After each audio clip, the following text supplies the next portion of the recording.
There's a harsh little truth that no one tells you about when you move to Southeast Asia. You can't just stay, not officially, not without playing the game a little. If you show up with a backpack, a passport, and a dream, the clock starts ticking the second you land. 30 days, maybe 60, and then what? Well, that's what this video is for. I'm going to walk you through how people actually stay in Southeast Asia long term without getting kicked out or stuck in some visa limbo. Not the theory, the real options, the workarounds, the soft residency setups that still work in 2025. While it's gotten harder, it's far from impossible. And if you're smart about it, you can buy yourself years of freedom out here. So let's break this down. First up, the visa run. It still exists, but it's not what it used to be. Back in the day, you could sit on a beach in Thailand for years, doing border runs every 30 days, cross into Cambodia, grab a beer, come back in, stamp, see you next month. Those days mostly gone. Now you've got to get a little more creative. Cambodia still plays ball. You land in Phnom Penh or Siem Reap, grab what they call an ordinary visa, not tourist. That part's important. And you can extend it for a month, 3 months, even a full year. But here's the kicker. You need to attach a story. Could be education, could be volunteering, could be you're exploring business opportunities, which sounds vague because it is. But the agents out here, they've seen it all. They'll walk you through it like it's a checklist.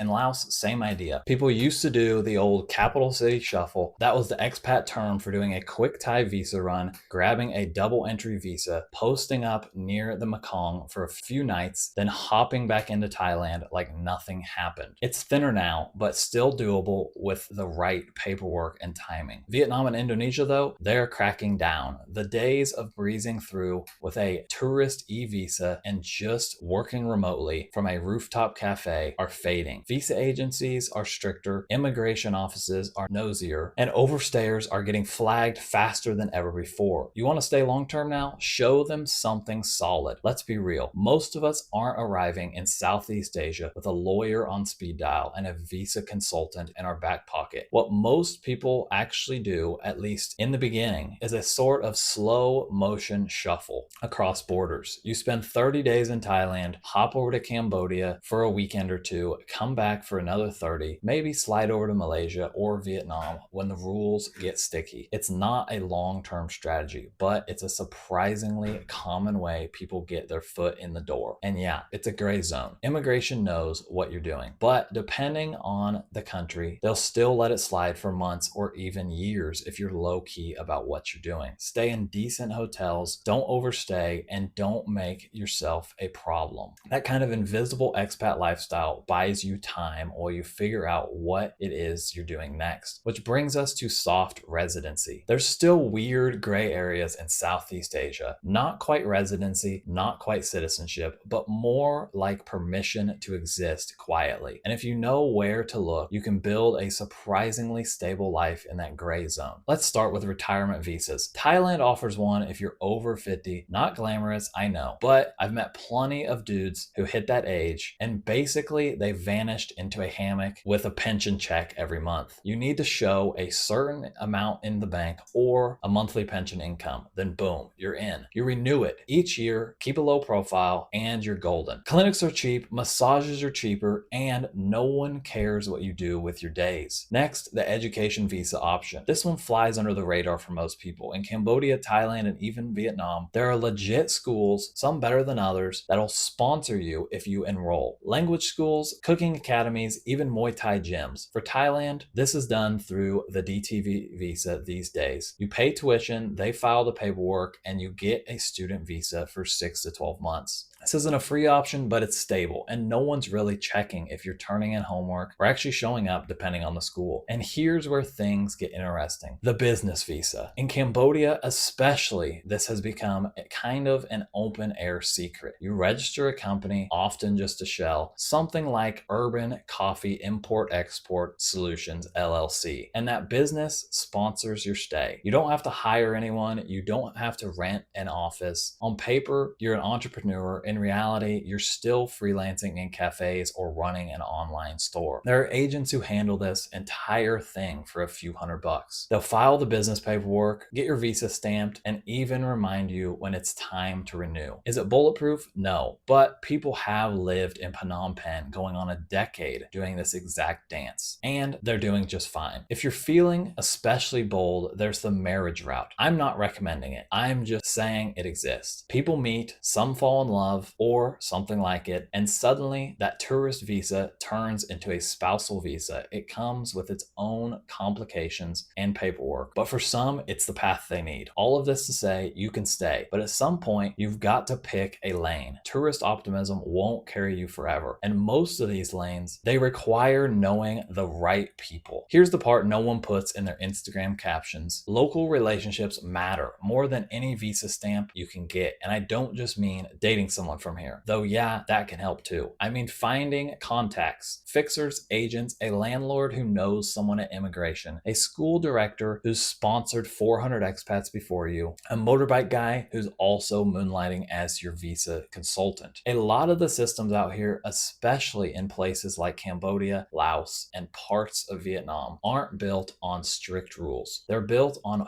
who can explain the system to you, who can walk you through it without getting you flagged, who knows the exact paperwork you forgot to bring to your visa appointment before you even get there. I've seen people try to brute force their stay with charm and Google Translate, and it usually ends with them panic posting in Facebook expat groups at 2 a.m. Don't do that. Build connection, find your local plug, buy them a coffee, ask questions, say thank you. It's not about scamming the system. It's about understanding how to move through it without stepping on landmines. Now, this part isn't fun, but it's important. Do not overstay your visa, no matter what. It's easier than you think. One misstamp, one misread exit date, one assumption that you're fine, and suddenly you're paying a $200 fine at the border and your name's on a watch list. In Vietnam, a day or two over, probably just a fine and some scolding. In Thailand or Indonesia, you might get blacklisted for years. I've heard stories of people being turned around at the airport with no refund, no explanation, and no re-entry allowed. And in places like Malaysia or Singapore, you could find yourself in a holding cell until your flight, sitting there with your phone dead and no one to call. On one of my first border runs, I saw this guy in front of me get pulled aside. His passport was thick with stamps, but one of them was 3 months expired. He had a roll of cash and a very nervous smile. They took him into the back and the rest of us kept walking. Never saw him again. Don't let that be you. Set calendar reminders. Triple check your entry stamps if you're not sure.